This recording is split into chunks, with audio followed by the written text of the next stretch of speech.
So I wanted to talk today a little bit about the infamous Sam Harris. He rose to prominence in the 2010s for a couple of things. One of them was willing to take on the core theology of Muslims or Islam and go after it as being basically unequal to Christianity and potentially dangerous to the Western world. And the second tenet he had was atheism. Now, I can't believe how much of a hypocrite this man has become in the last couple of years. Like, he holds so many contrary positions, it's insane. And that's incredible, especially for the fact that this was the guy that was once known for being all about rationality, okay? Nothing but rational and clear and logical thinking, all right? Well, let's review some of the rational, clear, and logical thinking that Mr. Sam Harris has been up to lately. He claims that there have been rises in anti-Semitism since October 7th. We're talking Israel-Palestine here, right?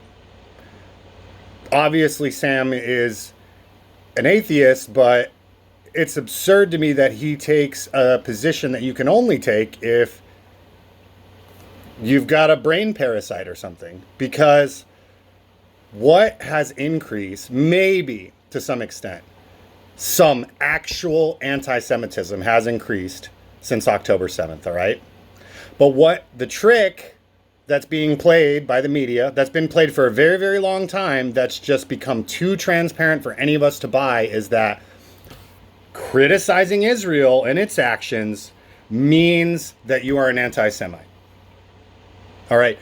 I can't believe I have to walk through real quick why criticizing a nation that happens to be exclusively Jewish people does not make you anti-Semitic. Now, Sam Harris likes to say that he likes to assume intent and put intent on the people who criticize Israel and say, well, they really just want to say that they hate the Jews. How scientific, Sam? How rational? To assume the intent of people. I thought you were Mr. Facts, Mr. Hard Facts. In any case, there is no formidable rise in anti-Semitism since October 7th. What there is a formidable rise in people who loathe the policies of Israel, namely the fact that they are clearly a superior force who has held a population imprisoned, more or less, in an encampment, a concentration camp, if you will, ironically. And then now after a attack, which on October 7th, which was clearly, an unjustified attack of aggression, they've now taken that as a blank check for leveling civilian populations of their populations in concentration camps. I don't feel particularly strongly about Israel-Palestine. What I do feel particularly strongly about is people trying to take criticism of Israel and turn it into anti-Semitism. This is dangerous for a couple of reasons, for many reasons, okay? First off, we have the boy who cried wolf. Okay, if you keep calling everyone Nazis and you keep saying everything's anti-Semitic, we're not going to be able to tell the difference between actual anti-Semitism, and criticism. So what's going to happen is you've already made the term Nazi mean nothing. The term Nazi means nothing. You're well on your way to the term anti-Semitism meaning the same thing. Because you use it as a shield anytime somebody tries to criticize the country of Israel or the policies of Israel or the war that Israel conducts. It's madness. It's absolute madness.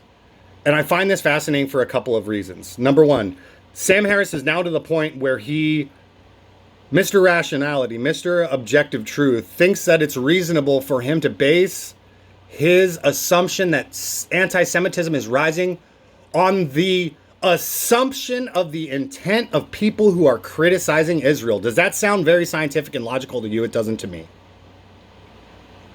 Second of all, that he's selling out logic and reason in favor of a religion. That's pretty fun irony right there. Anyways, if I've got any of this wrong, if I'm straw manning Sam Harris, let me know. I'm interested in the truth. I'm not interested in assassinating the man. character assassinating the man, excuse me.